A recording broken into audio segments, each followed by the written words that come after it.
नई शिक्षा नीति में कहा गया कि वोकेशनल स्किल की बात कही गई है, इमोशनल स्किल की बात कही गई है, सोशल स्किल की बात कही गई है, 21st सेंचुरी स्किल्स की बात की गई है, टेक्नोलॉजी की बात कही गई है। बच्चा तो 6th ऑनवर्ड कोचिंग में बैठा है, तो भाई राष्ट्रीय शिक्षा नीति लागू किस पे करोगे आप? पहले बच्चों को स्कूल में बिठाना तो सुनिश्चित करो।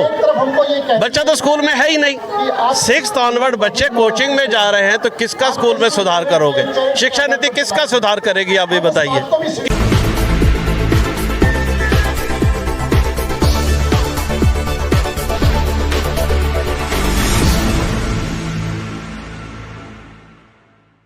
नमस्कार, नवजागरण लाइव में आपका स्वागत है। अभी हम जंतर मंतर पे हैं और यहाँ पे टीचर एसोसिएशन नीसा का एक धरना प्रदर्शन चल रहा है। तो टीचर सुरक्षा, स्कूल सुरक्षा और स्टूडेंट सुरक्षा क्या विशेष मामला है, जानते हैं। हमारे सर साथ है, कुलभूषण सर हैं, इनसे। सर, क्या विशेष डिमांड है इस धरने का? देखिए, आप हमारी डिमांड सुनेंगे तो हमें तो शर्म आ रही है, शायद पूरे देश को भी शर्म आएगी कि हम उन राष्ट्र के निर्माताओं के लिए सुरक्षा एक्ट की मांग कर रहे हैं, जिनके लिए आज अंतर्राष्ट्रीय शिक्षा दिवस मनाया जा रहा है और जिनके आगे सभी नतमस्तक होते हैं। अभी मैंने पूर्व में देखा कि कुछ दिन पूर्व हमारे प्रेजेंट उपराष्ट्रपति धनखड़ जी अपने शिक्षक के चरणों को छूकर उनका स्वागत कर रहे थे। और ऐसे ही शिक्षकों को, हर एक के अपने अपने शिक्षक के प्रति सम्मान है, बिना जांच के इनको जेलों में डाला जा रहा है, जबकि कोई भी पूरे देश में किसी को कभी बिना जांच के जेल में नहीं डाला जाता। सिर्फ शिक्षकों के लिए ऐसे नियम बन गए हैं कि कोई भी दुर्घटना बाहर हो, वो करे या ना करे, कोई दूसरा दुर्घटना करे और शिक्षक को बिना जांच के जेलों में डाला जा रहा है, जिसके लिए हम स्कूल सुरक्षा अधिनियम की मांग कर रहे हैं, शिक्षकों के लिए सुरक्षा अधिनियम की मांग कर रहे हैं। ये हमारी मुख्य मांग है कि देश के राष्ट्र निर्माताओं के साथ ऐसा व्यवहार ना करो कि कोई देश का राष्ट्र निर्माता बनना ही ना चाहे। आज शिक्षक बनने से डरने लग गया है, वो भय युक्त हो गया है। उसको ये डर लग रहा है कि अगर कोई घटना होगी तो मुझे बिना जांच के अंदर कर दिया जाएगा। तो ये एक बहुत बड़ी मांग लेकर यहाँ हम आए हैं। और दूसरा, जो बच्चे कोटा में सुसाइड कर रहे हैं, डमी सीट लेकर वहाँ पर स्टडीज करने जाते हैं और डबल उन पर जो बोझ पड़ता है, कोचिंग का भी और 12th का भी, तो उससे उनके जो दिमाग पे स्ट्रेस पड़ता है, उसको झेल नहीं पा रहे और आत्महत्याएं कर रहे हैं। तो हम ये कह रहे हैं कि जो राष्ट्रीय शिक्षा नीति बड़ी है, उसके अनुकूल +2 तक बच्चा स्कूल में ही शिक्षा प्राप्त करे, उसको ड्यूल सीट ना मिले, वो कोचिंग में अटेंडेंस ना दे सके। कोचिंग अगर चले तो वो 12th के बाद चले, ये नहीं कि बच्चा स्कूल में रजिस्टर्ड हुआ है और कोचिंग में जाकर स्टडीज कर रहा है और दोहरे स्ट्रेस से जो वो गुजर रहा है, उसके माता पिता जो है दोहरे आर्थिक भार से जो गुजर रहे हैं, उनको मुक्ति दिलाने के लिए भी आज हम जंतर मंतर पे इकट्ठे हुए हैं। सर, जो कोचिंग है खास करके एक की तरह बनता नहीं जा रहा है कि आप चाहे प्राइवेट स्कूल में पढ़ाएं, चाहे गवर्नमेंट स्कूल में पढ़ाएं, चाहे वो DPS में पढ़ाएं, लेकिन बच्चा कोचिंग जरूर करेगा। देखिए, इसमें जो नीतियां हैं इसकी जिम्मेदार हैं। जो +2 के मार्क्स हैं उनकी वेटेज ही नहीं दी गई है।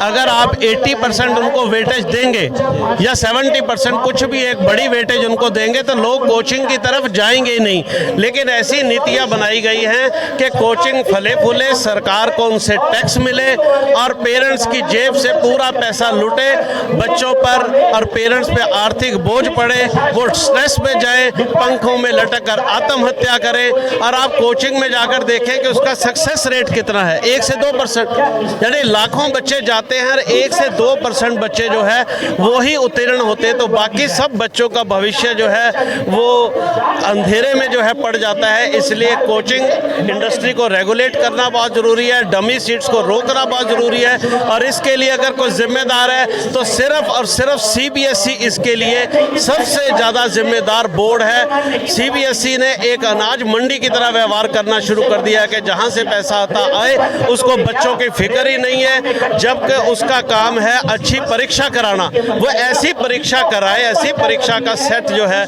बच्चों को प्रोवाइड करे कि उनको कोचिंग की ज़रूरत ही ना पड़े। वो अपनी जिम्मेदारी से भागना जा रहा है, सिर्फ पैसे इकट्ठे करके, और बच्चों को कोचिंग इंडस्ट्री में उसने जो है पूरा जो है गर्त करके रख दिया है। दिल्ली में जो है पिछले काफ़ी दिनों से स्कूल और एजुकेशन को लेके चर्चा है कि जो देश भर में इस दिल्ली के जो एजुकेशन लेवल है वो काफ़ी अच्छा बढ़ा है, लेकिन फिर भी यहाँ कोचिंग इंडस्ट्री हावी है। देखिए, पहला तो जवाब आपने ही दे दिया कि अगर वो अच्छा पढ़ा रहे होते, और मैंने भी ये कहा कि सीबीएसई और सरकार इस प्रकार की शिक्षा की नीति बनाए कि उसको कोचिंग की जरूरत ही ना पड़े। तो आपकी बात ने ये बता दिया कि दिल्ली का मॉडल बिल्कुल दिखावा है, छलावा है, अदरवाइज बच्चे कोचिंग में क्यों जा रहे होते। और दूसरा, मैं केजरीवाल जी को एक खुला चैलेंज करता हूँ। केजरीवाल जी ने किए होंगे अच्छे काम, सारे नेता अच्छे काम करते हैं, हमारा मकसद राजनीति नहीं है। अगर उनको लगता है उनका मॉडल बहुत अच्छा है, उन्होंने शिक्षा में बहुत सुधार कर दिया है, तो अपने सरकारी स्कूल के बच्चों को जितना सरकारी स्कूल में खर्च आ रहा है, वो कह रहे हैं 60,000 आ रहा है, हम चलो 60,000 मान लेते, जबकि ये खर्चा नहीं है, इससे बहुत ज़्यादा है। 5,000 रुपया प्रति माह उन बच्चों को दे दे, फिर देखते हैं वो बच्चे उनके स्कूल वापस आते हैं या कहीं और जाते हैं। अगर उनका मॉडल अच्छा होगा तो सारे बच्चे वापस आएंगे। जैसे कहते हैं जानवर भी अपने खूंटे में शाम को वापस आता है ना, तो ये तो व्यक्ति है, अगर उन्होंने अच्छा काम किया होगा तो उन्हीं के स्कूल में वापस आएगा। उनमें अगर हिम्मत है तो मेरा खुला चैलेंज है कि 5,000 रुपया महीना उन सारी सरकारी स्कूलों के बच्चों को दे और उनको कहे बेटा आपको चॉइस दी जाती है, जहां पर आपको अच्छा स्कूल लगता है वहां जाइए, फिर देखते हैं उनके स्कूल में बच्चे वापस आते हैं कि नहीं। इस प्रकार से छलावा करके लोगों के पैसों को खर्च करके, एडवर्टीजमेंट करके झूठी या इस तरह के डेटास दिखाकर जो देश को भ्रमित किया जा रहा है, नीसा उसका सख्त विरोध करता है। जी, आखिरी सवाल है कि पिछले दिनों एक दिल्ली में केस हुआ था बच्चे को लेके, मुकेश नाम का एक लड़का था जो टीचर को चाकू मार दिया था, टीचर को ही चाकू मार दिया था, जो कम्युनिकेशन उस अटेंडेंस को लेके कुछ हुआ था। कुछ ऐसे जो केसेज आते हैं, इसमें बच्चों के ऊपर मतलब किस तरह का आप लोग वो करते हैं? देखिए, जैसे आपने कहा उनका शिक्षा मॉडल बहुत अच्छा, तो शिक्षा मॉडल का मतलब शिक्षा सिर्फ बच्चे के मार्क्स से ही शिक्षा को आंका नहीं जा सकता।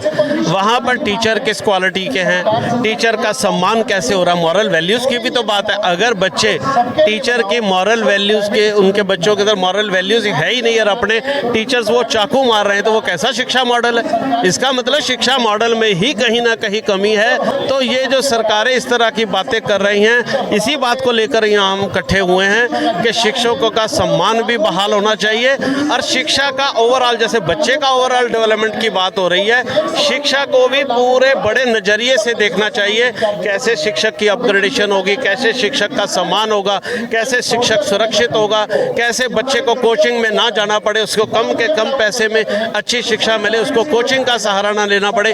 इस प्रकार की शिक्षा चाहिए। वो दिल्ली मॉडल में कहाँ है मुझे बताइए? पूरे हिंदुस्तान के किसी मॉडल में नहीं है, क्योंकि इसमें नीतियों में परिवर्तन की जरूरत है। जो नई शिक्षा नीति आई है अंदर नहीं है, नई शिक्षा जो नीति आई है उसमें बहुत उम्मीदें हैं। देखिए, नई शिक्षा नीति में कहा गया है कि वोकेशनल स्किल की बात कही गई है, इमोशनल स्किल की बात कही गई है, सोशल स्किल की बात कही गई है, 21st सेंचुरी स्किल्स की बात की गई है, टेक्नोलॉजी की बात कही गई है। बच्चा तो 6th ऑनवर्ड कोचिंग में बैठा है, तो भाई राष्ट्रीय शिक्षा नीति लागू किस पे करोगे आप?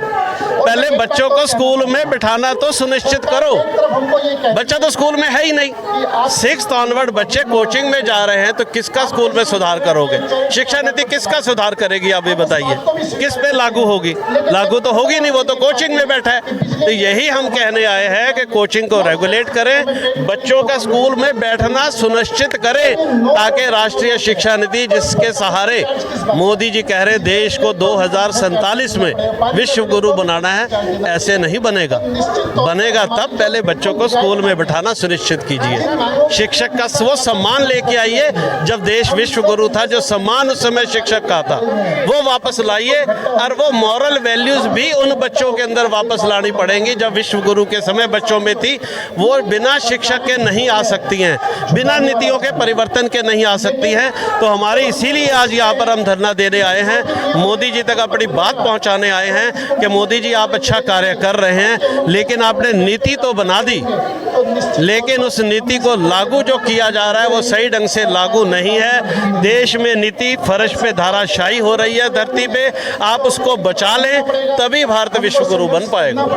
चलिए, बहुत बहुत आभार आपका, और हम उम्मीद करते हैं आपकी बात सरकार तक पहुंचेगी और सरकार इस पे विचार करेगी। धन्यवाद।